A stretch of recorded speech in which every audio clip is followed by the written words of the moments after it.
Hello, I am Joubert Hossein, sleeping creator. The Cedar Pines Nursing Home sat at the edge of Maple Ridge, a quiet Ohio town where winters arrived early and stayed longer than anyone liked. Every evening, the orange glow of sunset rested on the building's largest window, room 212. Inside that room lived Eleanor Hayes, 84 years old, sharp-minded, and stubborn enough to argue with the television if she disagreed with the news. Eleanor had lived at Cedar Pines for 3 years, ever since a fall in her kitchen left her unable to safely live alone. She hated the word facility. She called Cedar Pines the hotel that forgot to check me out. And yet, despite her jokes, loneliness clung to her like dust on an old book. Her son Michael visited once a month, twice if his work schedule allowed. Eleanor always smiled when he came, hiding the ache of wanting more time. She never said it aloud. She didn't want guilt to be the reason he stayed longer. Most days her world was the window. She watched squirrels bury food, staff rushing to shifts, and families arriving to visit loved ones. She measured time not by clocks, but by who came to the nursing home entrance. Then, one chilly October morning, a new nurse arrived. His name was Jonas Miller, young, maybe 27, tall, with a tired kindness behind his eyes. He had transferred from a hospital in Cleveland, looking for quieter work after years of emergency rooms. When Jonas knocked on her door for the first time, Eleanor studied him like a teacher judging a new student. "Morning, Miss Hayes. I'm Jonas. I'll be helping you today." "You look too young to be a nurse. You sure you're not lost?" Jonas grinned. "Happens all the time.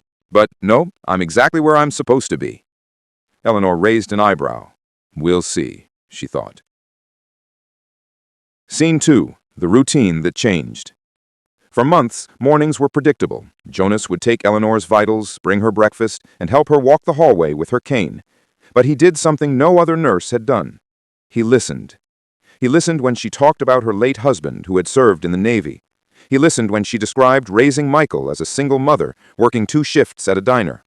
He listened when she confessed she missed the sound of someone saying her name with recognition, not as part of a checklist. One morning, while adjusting her blanket, he asked, "Miss Hayes, what did you love doing most when you were younger?" Eleanor blinked. "Nobody's asked me that in years." "So tell me." She swallowed. "Painting. I used to make coastal landscapes, sunsets, sailors, lighthouses. Sold a few in festivals, too." "Why did you stop?" Jonas asked gently. "My hands aren't steady anymore. And," she hesitated, "art feels pointless now."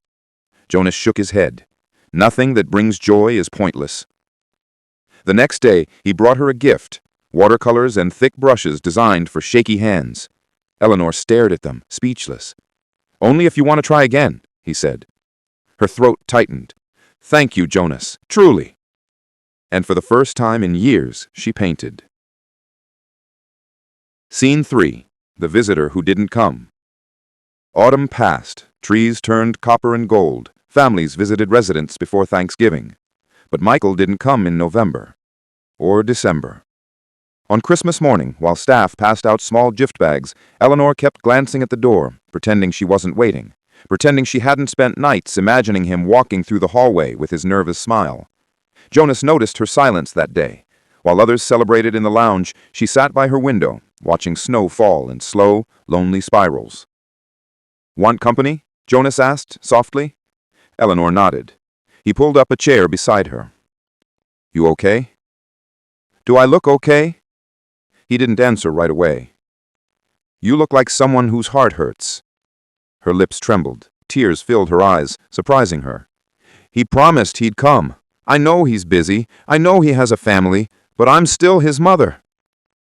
Jonas placed a hand on hers. "I'm sorry," he said. "I miss when people needed me. Now I'm just here, waiting for days that all feel the same."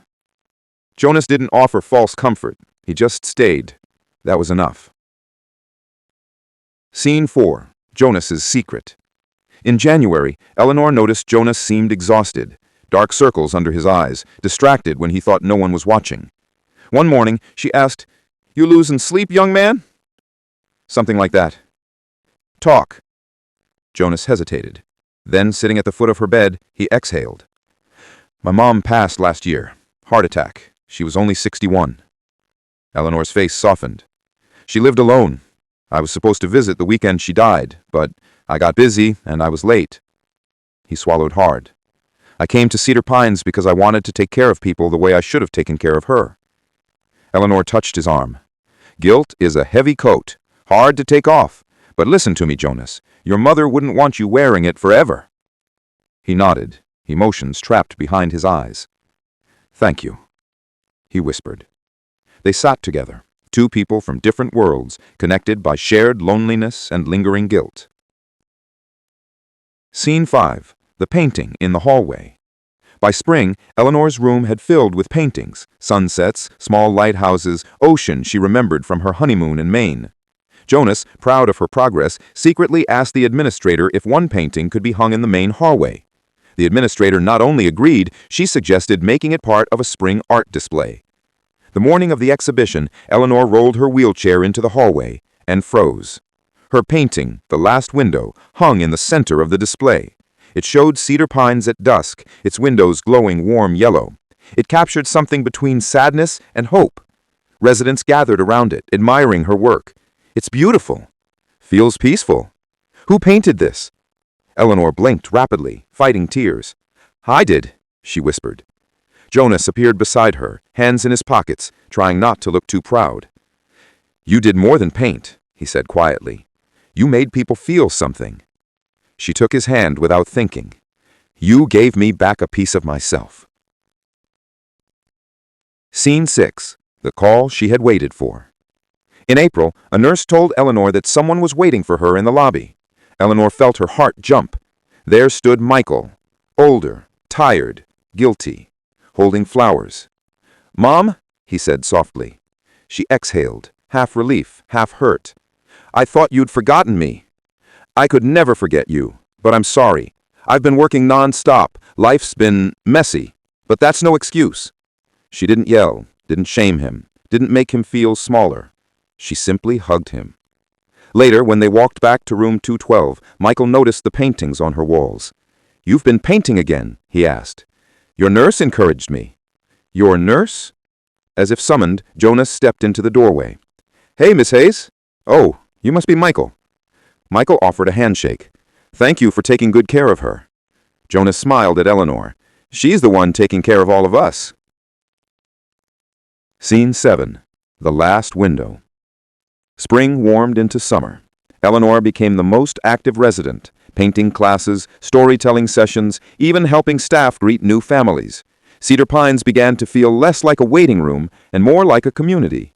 One evening, as the sun dipped low, Eleanor and Jonas sat by the large window of room 212.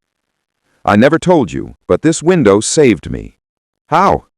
"It reminded me there was still a world outside, and thanks to you, I learned there's still a world inside me, too." Jonas swallowed. "You saved me, too, Miss Hayes." She smiled. "Then we saved each other." Outside, the wind shifted. Leaves rustled softly.